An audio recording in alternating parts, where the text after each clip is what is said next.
Olá, meu amigo. Sou o pastor Tupirani, o primeiro pregador preso em regime político democrático. Neste momento eu quero fazer uma gravação que ela conta um pouquinho da minha história, eu até diria um pouquinho da história de trevas, mas ela termina com uma história de luz. Isto é o que importa. Um avião, quando decola, se ele não completar com sucesso o seu curso, isto é uma catástrofe. Seria melhor não ter decolado. Portanto, muitas vezes não importa o princípio e o meio, o que importa realmente é o fim. Eu quero falar um pouco da minha origem, meu nascimento no bairro de Santo Cristo, aonde eu resido até hoje, 43 anos morando exatamente no mesmo lugar. Conheço todo mundo, conheço cada palmo do bairro, a vizinhança antiga, os novos. Vejo se desenhar, já vi muitas histórias começarem e terminarem neste bairro. Um bairro 100% residencial, com problemas como outros bairros, mas também com normalidades como outros bairros. Não quero estender, eu quero ser direto ao assunto. Quero falar da minha origem. Nasci numa família bem pobre. E ali, minha mãe, origem católico-espírita, porque tanto se ia nas missas, quanto se ia nos terreiros. Os parentes, todos donos de terreiros, presidentes de centro espírita, fundadores de terreiros de Umbanda, de Candomblé. Meu pai, a mesma origem. Mãe do meu pai, minha avó, ela era da linha branca, centro de mesa. E esse foi o meio em que eu nasci. Isto era o que se conhecia. Meu pai tinha as suas casinhas de Crispim, Cosme, Damião, Doum. Minha mãe, com o seu crucifixo gigante, pregado no espelho da cama. E assim foi a nossa vida, era o que conhecíamos. Nos anos da minha infância, não se ouvia falar em evangelho. Bíblia era coisa do diabo. Falar em cristianismo, em evangelho, era coisa para velho, coisa para fanático, coisa para maluco. Eram chamados Bíblias. Quando começou a aparecer evangélico no bairro de Santo Cristo, eram chamados de Bíblia, os malucos, os fanáticos. Louvado seja Deus por esses loucos, malucos, fanáticos.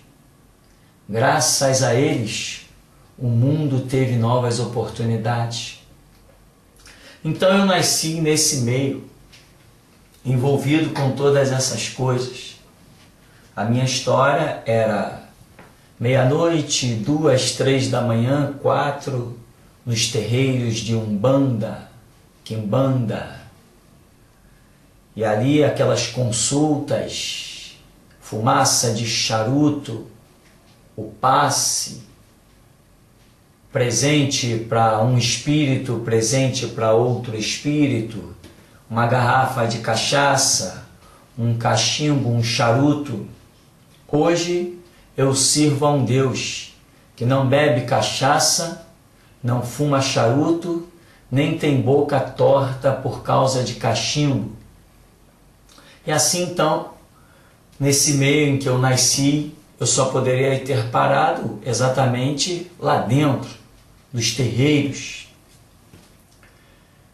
E o que vimos lá dentro?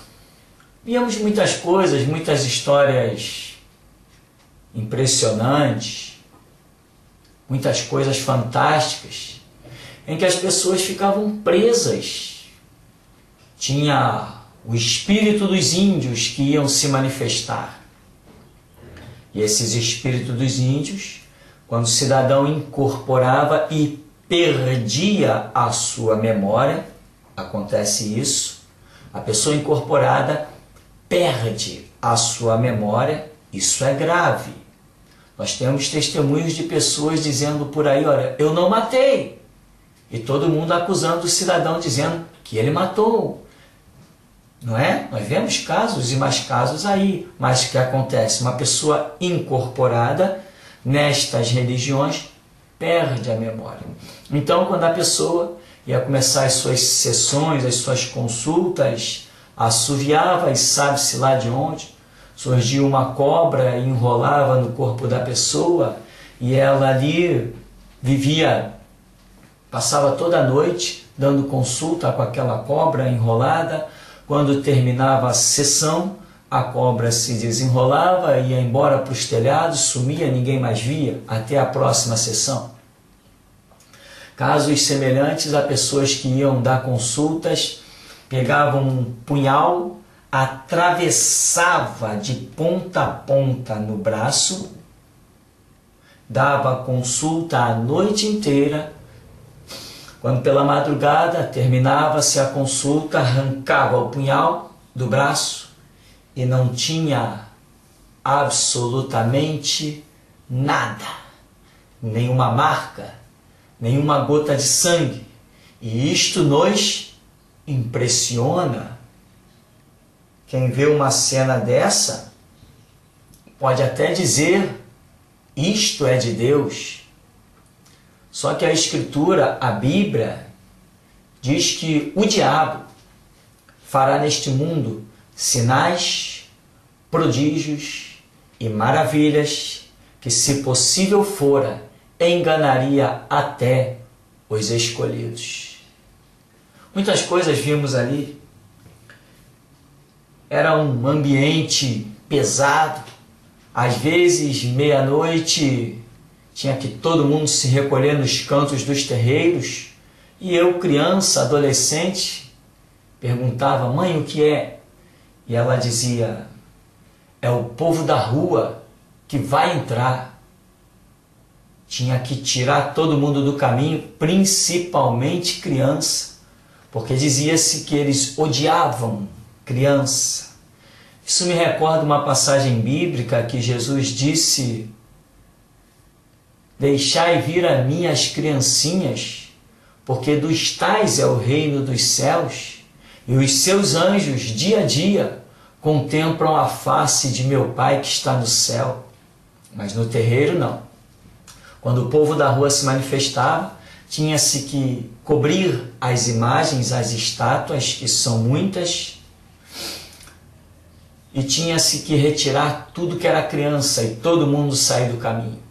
E era um ambiente pesado, pesaroso, coisa realmente bem terrível. E ali fomos caminhando, crescendo, pisando no chão que enxergávamos. Não tínhamos outro chão para pisar. Pisávamos naquilo que existia, pegávamos naquilo que víamos. Fomos criados naquilo e assim caminhamos, fomos. E as coisas foram caminhando. Origem de pai, origem de mãe era a mesma, era um caminho só. E como era a vida dentro de casa? A vida dentro de casa era um caos.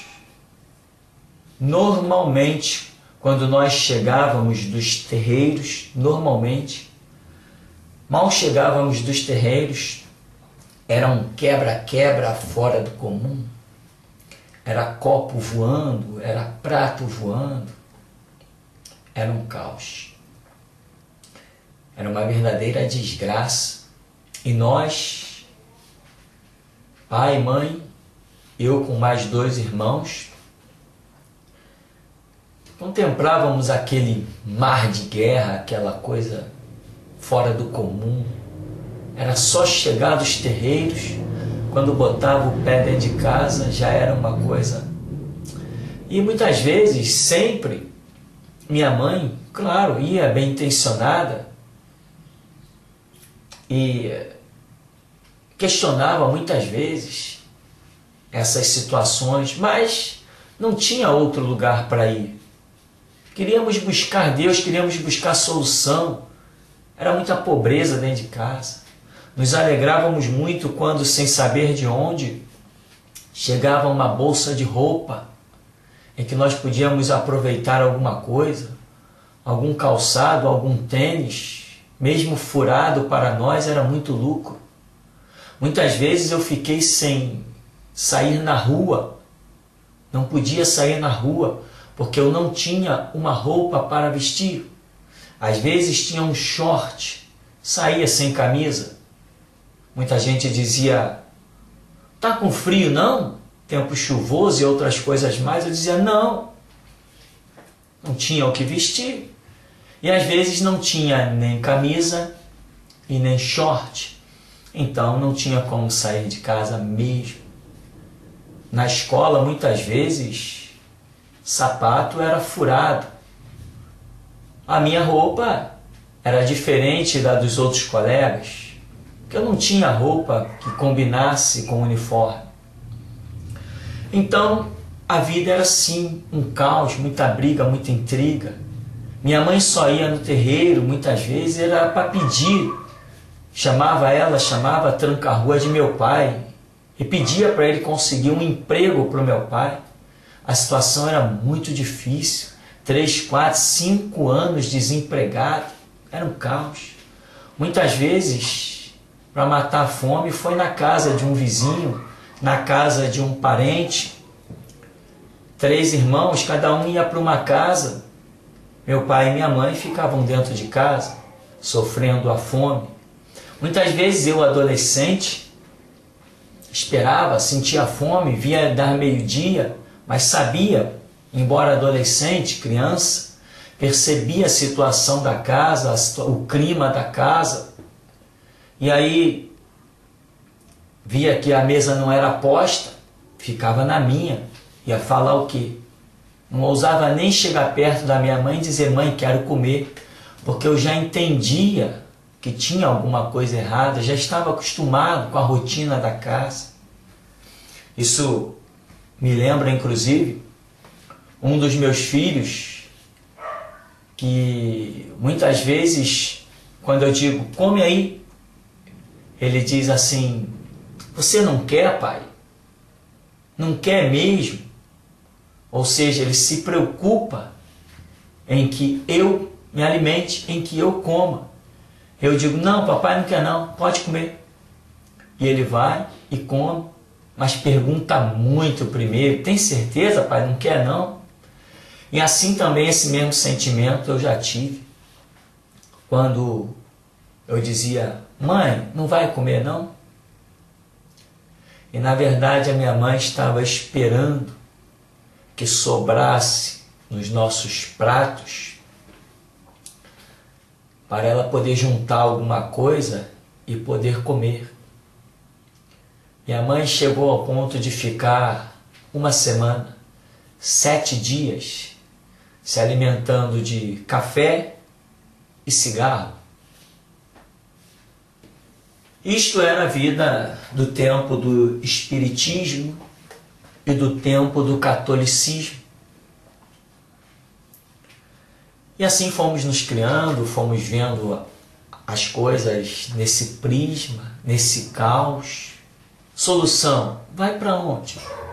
Pula de um terreiro para o outro, um trabalho para o outro. Quantas vezes fomos às esquinas colocar trabalho? Para quem? Não sei. Diziam que ia dar certo, a gente fazia.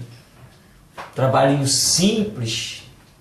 A maioria dos trabalhos não podiam ser feitos, porque onde vai se arranjar dinheiro para quem está passando fome? Botar trabalho na encruzilhada, colocar despacho. Procurávamos um mato, um parque, para realar umas balinhas para alguns espíritos, que hoje eu sei e chamo de demônios, doem quem doer. Então, colocávamos os trabalhos.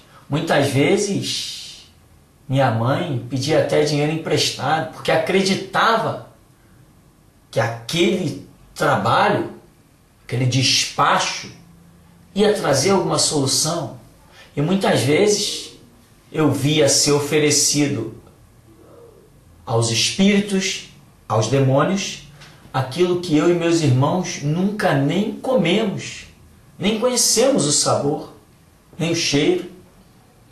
Essa era a vida que nós levávamos no tempo de espiritismo e no tempo de catolicismo.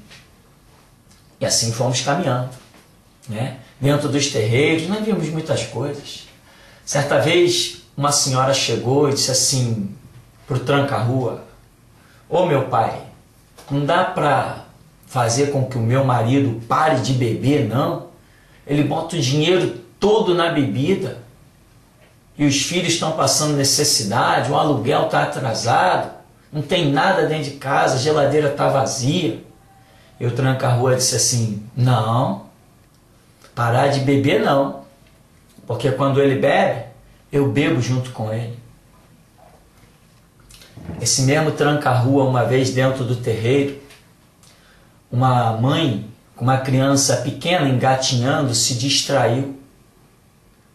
E essa criança pequena foi bem aos pés da pessoa que estava possessa, endemoniada, com o tranca-rua. E ele deu um chute nessa criança, que essa criança foi parar longe. E ele dizia: odeio criança, detesto criança. E a mente atrofiada, as pessoas com vendas nos olhos, não percebem que uma coisa dessa natureza não pode ter parte no reino de Deus. A pessoa não percebe que está sendo iludida, não percebe que está sendo enganada. Está ali numa dificuldade e não vê outra solução, não vê um farol, uma luz no fim do túnel. Glorificado seja Deus pelos crentes fanáticos que insistiram, que bateram pé, que clamaram e que levaram a glória do Deus da Bíblia adiante. Certa vez também no terreiro, uma situação, uma dona chegou, estava grávida e não queria ter o filho. E aí ela foi lá no demônio incorporado, já não lembro qual era, e disse que não queria ter aquele filho, se ele podia fazer com que ela abortasse. Ele falou que sim, que podia fazer. Pegou ela e imediatamente começou a socar a barriga dela. Socar, dar socos. E a mulher começou a passar mal, quase desmaiando. Um horror estava acontecendo ali.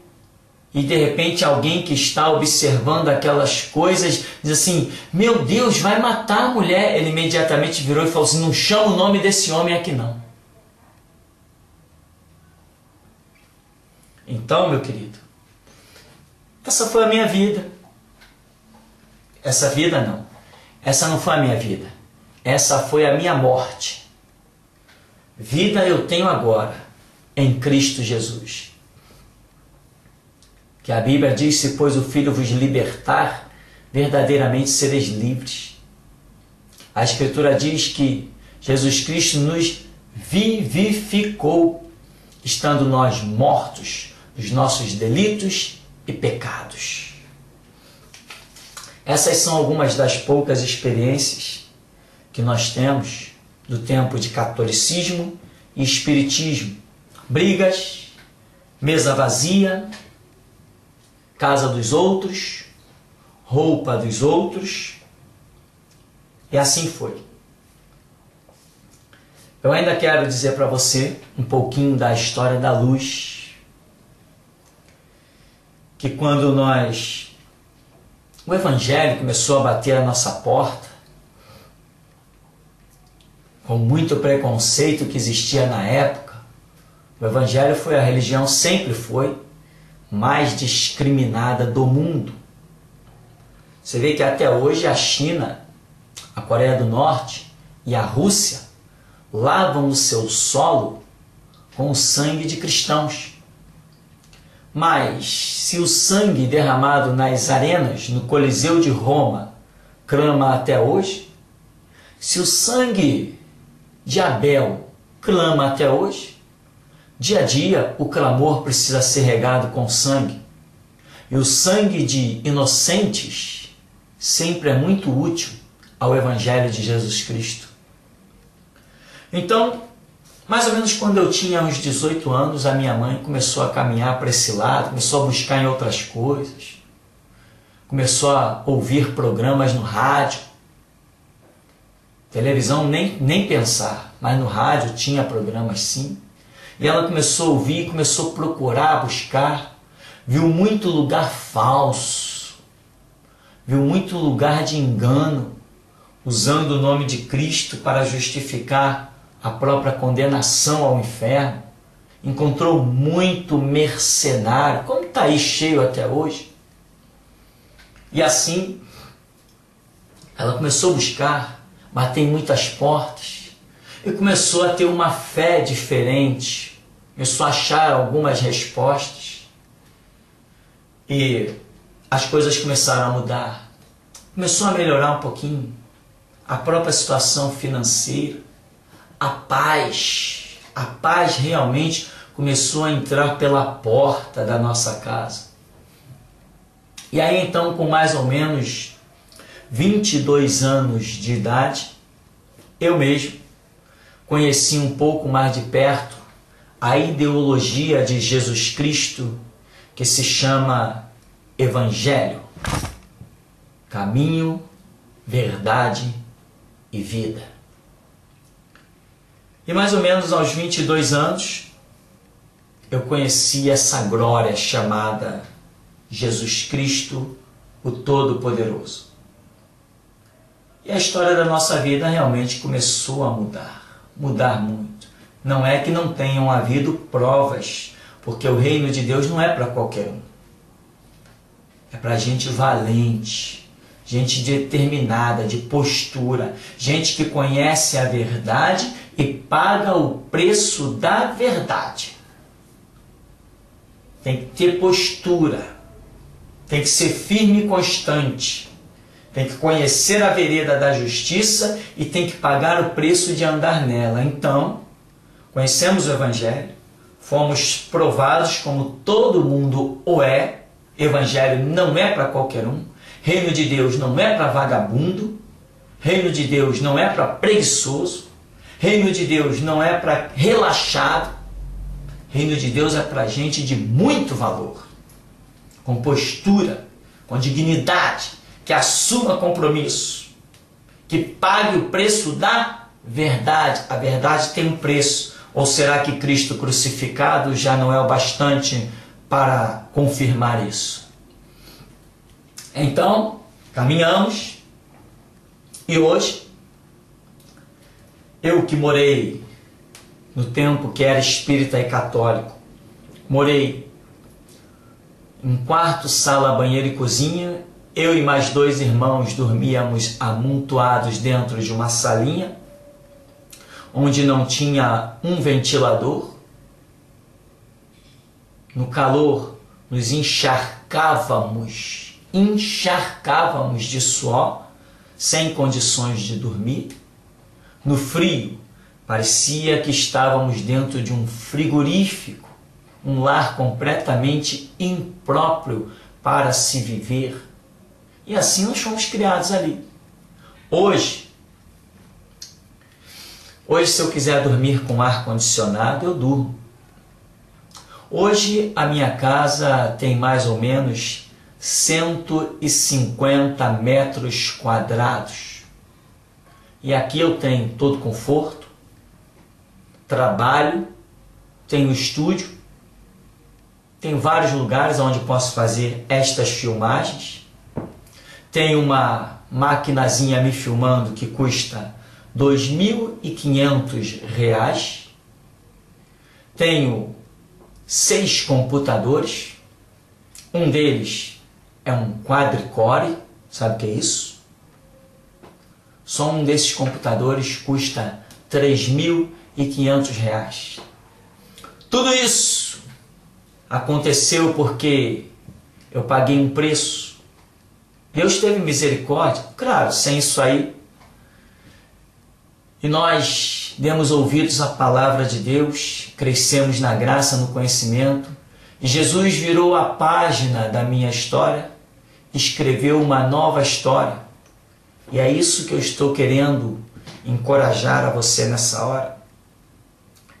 Que você também deixe Jesus Cristo escrever a página da sua história. Não meta o dedo, deixa Ele escrever. Creia no Senhor Jesus.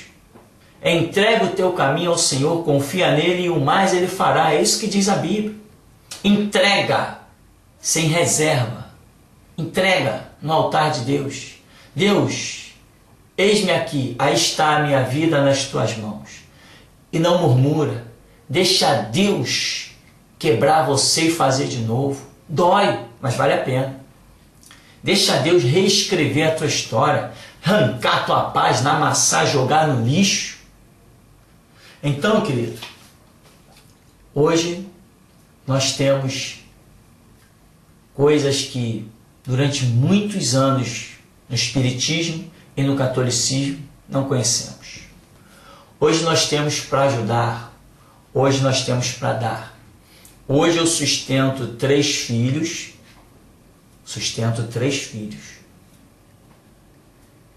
É muita despesa, como todo mundo sabe, mas o orçamento não é apertado. Se eu cismar final de semana, vamos passear. Quem tinha sapato furado para ir para a escola, e às vezes nem o sapato furado, hoje eu tenho carro novo. Eu tenho carro e é carro novo. Não é carro velho, não. É novo. Tudo que tenho, tudo que sou, eu devo a Jesus Cristo, o Todo-Poderoso. No tempo que eu não conhecia Jesus Cristo, muitas vezes eu pensei na morte. Muitas vezes eu pensei em me matar. Quando eu não conhecia Jesus Cristo, existia um vazio dentro de mim, um buraco que nada preenchia. E muitas vezes eu saía daqui do bairro de Santo Cristo, descia para a rodoviária, pegava um ônibus, ia parar no calçadão de Copacabana, sentado num daqueles bancos, a orla marítima, completamente vazio. Um jovem de 18, 19 anos, completamente vazio, sem expectativa de nada, sem nenhuma esperança de vida, desejando a morte. E quantas vezes eu olhava e dizia, meu Deus, o que eu estou fazendo aqui? O que eu tinha que sair lá e vim parar aqui, nessa orla marítima? O que eu vim fazer aqui? Era um vazio que estava dentro de mim, como uma pedra de gelo que nada preenchia. E quando eu encontrei Jesus Cristo, aquele vazio sumiu. E hoje eu lembro daquele vazio, eu sei exatamente aonde que ele estava. Aquele vazio estava exatamente no lugar aonde hoje é preenchido por um espírito, mas que não é demônio. Nem se chama Tranca-Rua, nem Maria Mulambo, nem Pombagira. Aquele vazio não existe mais. O lugar foi preenchido pelo Espírito Santo, que Jesus Cristo disse, vou para o Pai, mas não vos deixarei órfãos. Enviarei outro Consolador, o Espírito Santo, o Espírito da verdade, que o mundo não pode receber, mas estará convosco, estará em vós. Ele vos guiará em toda a verdade, porque ele receberá do que é meu. O antes e o depois, é isso que eu estou aqui colocando para você. Agora, quero falar, você sabe quem sou eu? Você conhece o espetáculo que fizeram da minha prisão? Saiu em alguns jornais. Eu glorifico a Deus por isso. As fotografias ficaram muito boas e eu as estou usando porque eles não imaginavam que o que para eles é vergonha, para mim seria glória. Hoje sou o primeiro pastor preso em regime político democrático. Isto é uma vergonha para a democracia. Isto é uma vergonha descarada. E como eu fui preso no dia 19 de junho de 2009, eu criei que 19 de junho estará sendo comemorado o Dia do Pastor Perseguido, em homenagem a todos os pastores perseguidos no mundo. Dia 19 de junho então, eu decretei e divulguei, e já aceitaram a ideia, e nós cristãos estaremos comemorando e trazendo o tema da perseguição dentro das nossas igrejas. 19 de junho é o Dia do Pastor Perseguido. Por quê? Porque eu, o primeiro pregador preso em regime político democrático, fui preso no dia 19 de junho, 4 dias depois do meu aniversário. Agradeço a Deus por esse presente maravilhoso. Então, você conhece a minha história aí, que está na mídia ainda, o processo ainda está em andamento, né? Uma perda de tempo, mas para mim está sendo muito bom, muito ótimo. Inclusive o livro, Sequestrado pela Democracia, dentro de poucos dias já vai estar sendo vendido e distribuído. As acusações sobre mim constam de intolerância religiosa. Por quê? Porque acham que podem proibir a minha história. Querem que eu não mencione mais do meu passado. Eu servi demônios chamados Tranca-Rua, Pombagira, Maria Bulando, Sete Capa, Barqueiro, Exu Caveira, Iemanjá e tantos outros lixos. É a minha história. Conheço. Estou falando o que vivi. Ou será que já não tenho mais o direito de falar da minha própria vida? Estão querendo apagar o meu passado. Mas um homem não pode viver sem história. Se apagarem o meu passado, eu não saberei quem sou eu. Então, não vai ser possível apagar meu passado, porque eu não posso perder a minha identidade. Esse é o motivo. Eu fiquei 18 dias preso. Esses 18 dias foi que gerou o livro Sequestrado pela Democracia. Um segundo livro já está em andamento, chamado O Julgamento. Esse é bom. É uma coisa séria. Então, depois de 18 dias de prisão, me trataram como um moleque. Eu, um homem de 43 anos, pai de 3 filhos, tratado como um moleque, jogado dentro de um cárcere, com gente condenada a 29 anos de prisão, gente que matou, gente que roubou, gente que furtou, gente que enganou, defraudou, gente que apoiou o tráfico. Todo esse histórico estava lá. Gente presa com armas de fogo. Me jogaram dentro de um cárcere daquele. Não estou falando da dignidade daquelas pessoas. Não. Estou falando da comparação de delitos. Pegarem a mim, um homem de 43 anos, pai de 3 filhos, jogar dentro de um cárcere, como se fosse um vagabundinho, como se fosse um pilantra. Por quê? Porque não resistem à minha história? Porque não resistem ao meu passado negro?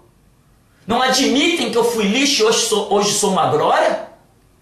Não admitem que eu servi a Satanás e agora sirvo a Jesus Cristo?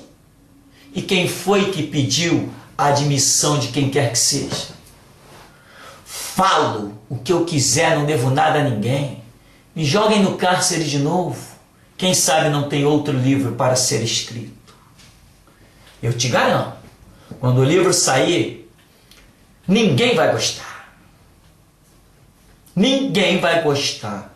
A carreirinha vai do começo ao fim. Porque aqui, ó, não tem papa. Então, a minha história eu estou colocando. E Deus me fez uma promessa. Sabia que Deus é vivo? Sabia que Deus fala? Sabia que eu já ouvi Deus e ouço constantemente? Sabia? Pois bem, Deus me fez uma promessa. Que tudo que eu gravasse aqui dentro deste estúdio, Ele transformaria em salvação de almas. Isso é que é glorioso. Não pense que as lágrimas que eu coloquei durante esse testemunho, ou as lágrimas que os meus filhos semearam, não pense que essas lágrimas vão para o lixo ou vão para um passado. Não. Eu uso essas lágrimas quando eu lembro da minha mãe com fome, do meu pai, quando eu lembro dos meus filhos chorando pelo um canto. A minha filha fez aniversário enquanto eu estava preso. No dia 25 de junho, ela fez aniversário. Diziam para ela, quer isso? Quer um presente? Quer aquilo, aquilo outro? Não, ela dizia, não, eu quero meu pai de volta. Essas lágrimas não vão para o lixo. Essas lágrimas são usadas como óleo para lubrificar as minhas armaduras. Senhores, poderosos do planeta Terra, tentem apagar a minha história. Tentem me impedir de falar que eu servi a Satanás, representado nos seus súditos Pombadira, Maria Mulambo, Preto Velho, Sete Capa, Sete Frecha, Barqueiro, Iemanjá. Eu servi e agora não sirvo mais. Agora eu descobri que sou maior do que eles. Sou mais poderoso do que eles. Piso na cabeça deles. Escorraço, zombo, escarneço deles. Tentem me impedir de proclamar isso. Eu aceito o desafio. Tentem me impedir de contar a minha história. Eu aceito o desafio. Está compreendendo? Ninguém me cala. Sabe por quê?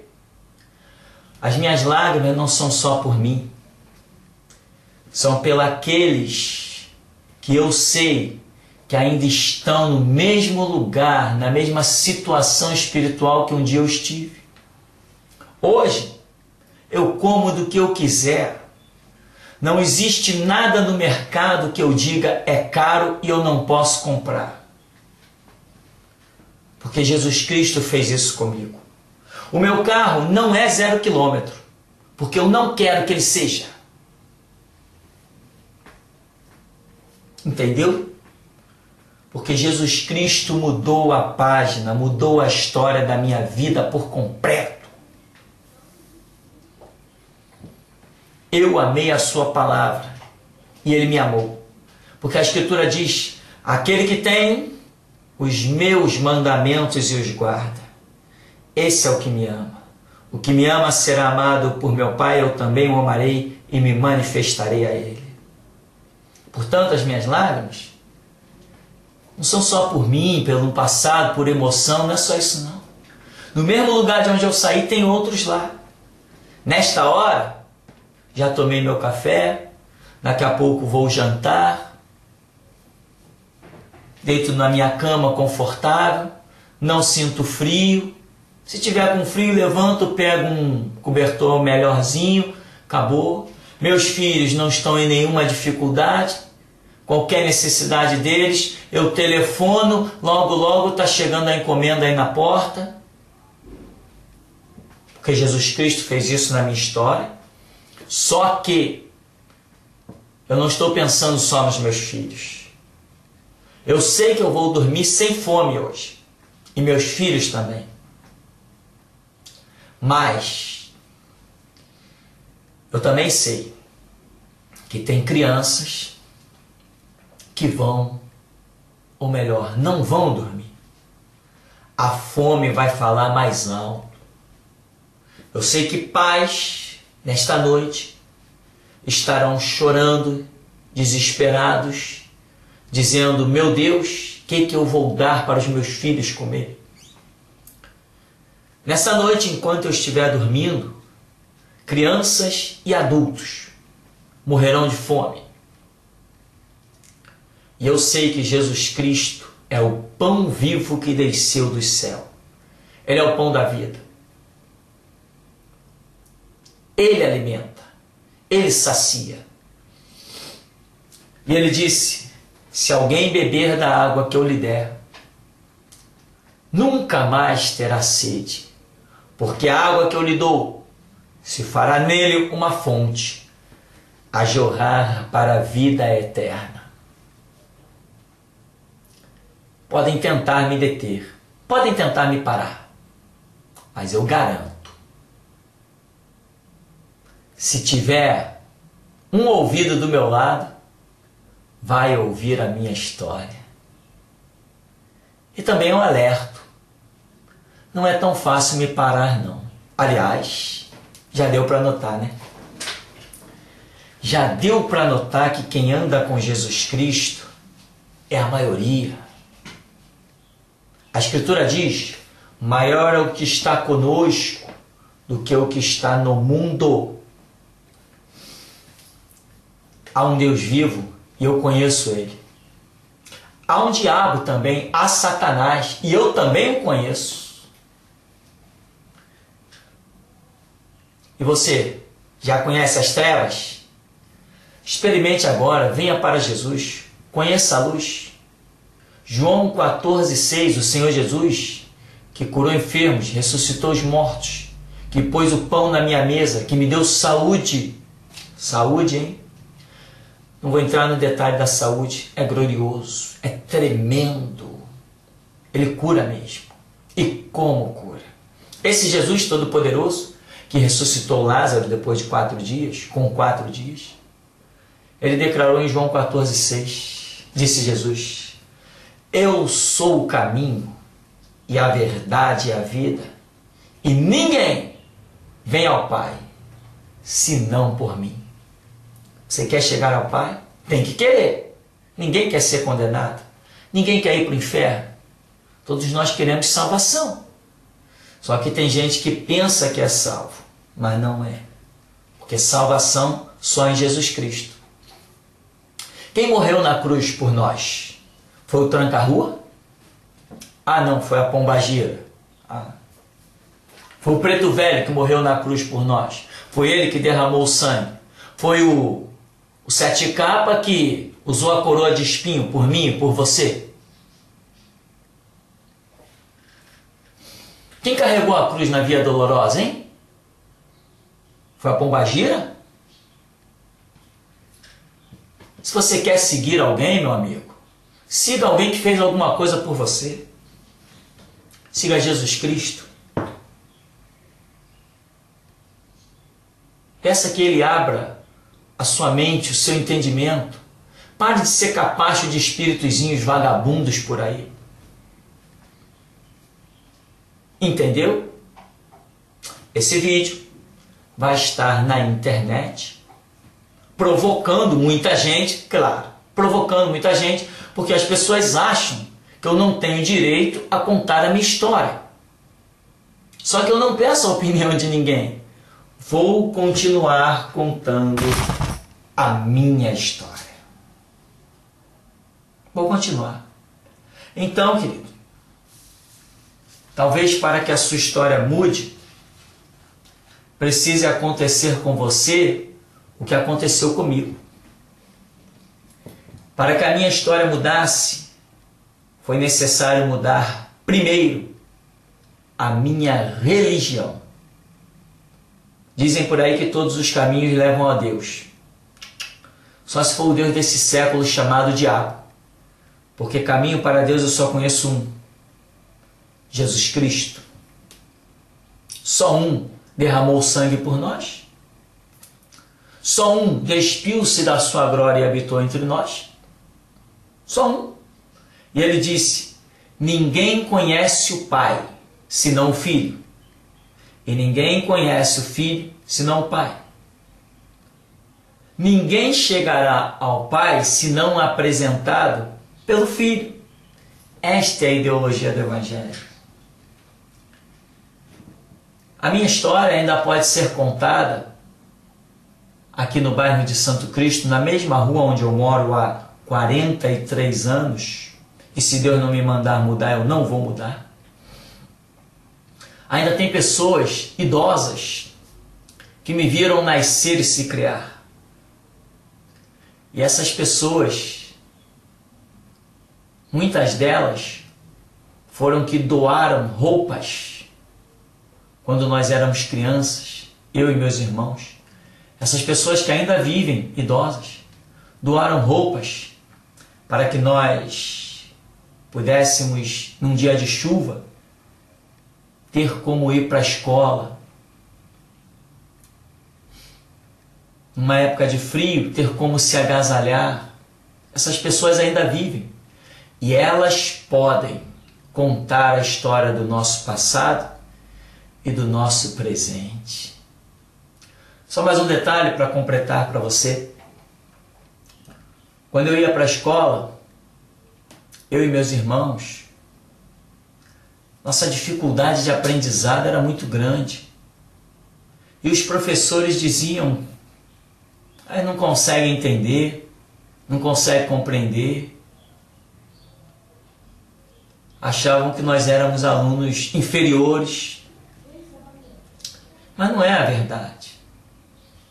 Como é que alguém pode ir para um local de estudo onde vai passar de 7 até o meio-dia, 5 horas estudando, com uma xícara de café no estômago? Era essa a nossa história. Depois que a situação melhorou, quando Jesus Cristo entrou na nossa casa, em que eu já poderia ir alimentado para o colégio, os professores pediam que eu desse aula para os meus colegas. Por quê? Como diz o provérbio, né? Corpo sã, mente sã, ou mente sã, corpo sã. Você não pode estar com fome e tentar raciocinar, não funciona. Então isso também era um detalhe que acontecia. No tempo que eu frequentava os terreiros, eu tinha medo até quando em casa estava tudo calmo, quieto. Eu tinha até medo de falar, para que o som da minha voz não quebrasse aquele silêncio, porque eu sabia que a qualquer momento um escarcéu aconteceria, muitas brigas. E eu ia para a escola, na época do primário, e professoras, jovens professoras e às vezes estagiárias, na minha época tinha muito isso, estagiário, muitas vezes vinham conversar comigo. Você não gosta da turma? Você é tão quieto, você é tão calado, você fica tanto no canto, o que é? Você não gosta da turma? Você tem algum problema com alguém? Eu dizia: não. Aquele meu estar quieto num canto era um pouco do trauma da minha casa. Por quê? Porque servíamos a demônios. Eu disse demônios. Não gostaram ou gostaram? Não faz diferença. O testemunho está aí. Doa em quem doer. Eu vou ficando por aqui. Pastor Tupirani, o primeiro pregador preso em regime político democrático. E não esqueça, 19 de junho, o dia do pastor perseguido. Deus te abençoe. Seja valente. Se você tem uma história, tem o direito de contá-la. Não aceite ser calado. Deus não conta com covardes, só conta com valentes. Deus te abençoe. O da Bíblia.